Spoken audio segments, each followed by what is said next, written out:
morning, guys. Welcome back to my channel, Room to Roam. And today we are hoping to get quite a bit done.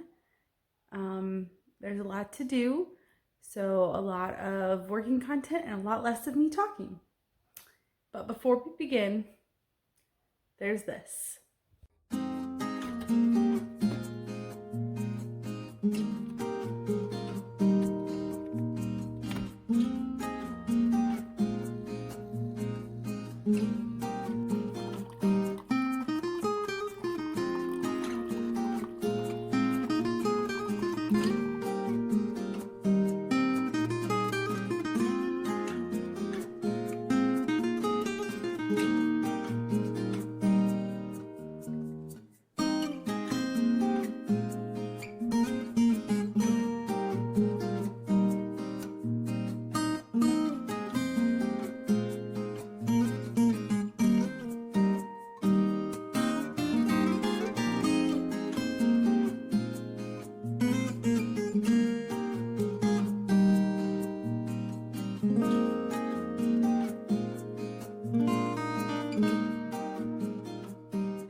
Alright guys, let's get into it.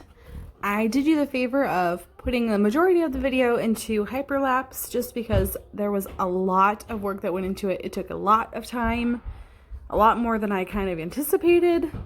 So I thought I'd speed things up just so it wasn't like a hour-long video.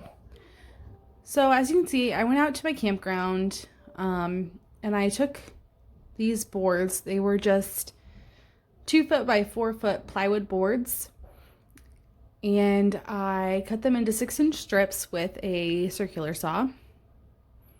Then I painted them the 3 different shades of pink, and my husband had the idea to go ahead and stain one of the boards just for some contrast, and I thought that was a great idea. I would really advise to wear gloves when staining. I didn't have any on hand. Well, I did, but I didn't know it at the time. So I did get stain all over my hands. I was able to get most of it off right away. But yeah, definitely wear gloves. Advise it. But I thought that the contrast was really cool against all the different shades of pink. I ended up buying, I think, 12 boards total. We bought 5 to begin with, and then I ended up having to go get 7 more. So this first part, you'll see me put on the first 5 boards, and that's when I kind of ran out. It's definitely not perfect. Since we did it with a circular saw, we didn't have a table saw. There are gaps because the boards weren't cut completely even. I have this idea that I might go get some glitter caulk or something to kind of fill the gaps and make it kind of cute and make it look like it was intentional. And it was right when I finished with these 5 boards for this day right here that I noticed the seams were really weird. I didn't really like them. I wasn't happy with them. But when I put the bed in front of it, you didn't notice near as much. So I decided just for the next day that I was going to make some more cuts to make the seams line up a little better. The first day I was just putting them on there and making as few cuts as possible, and it just didn't look right. So here's the next day. You'll get to see a lot of Isaac because he keeps getting in the way of the camera. But I was a little more intentional about where the seams lined up on this day. It still isn't perfect, but with just me doing 100% of the work, I'm pretty okay with it for not being very handy.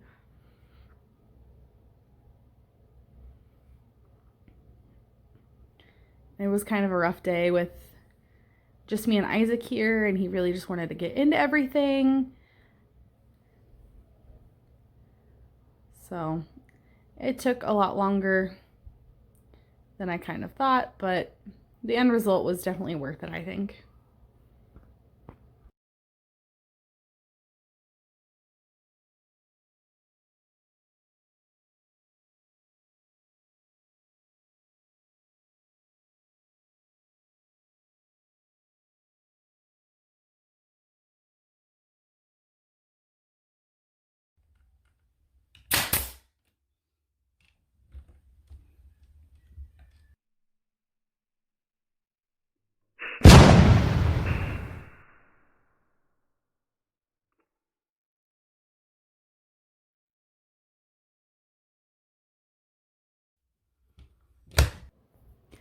Here's the finished product. It does need a little bit of touch-up paint. I did end up putting a piece of trim on the top just because I had some on hand. It was either that or rip some boards, but like I said, we don't have a table saw, so that was going to be kind of difficult. But we had a bunch of trim, so I went ahead and just put a piece of trim up at the top to kind of give it that finished look. And here is when Leah gets home from school. I like it. There's still a little more on the top. Hey, why did you move my bed? I had to get your bed out of the way to finish the wall. And that piece on top is the trim. So it's all done. Why is it all apart? Because I had to move it out of the way, honey. Look at the wall. Do you like it? Yeah. I like it too. Yeah.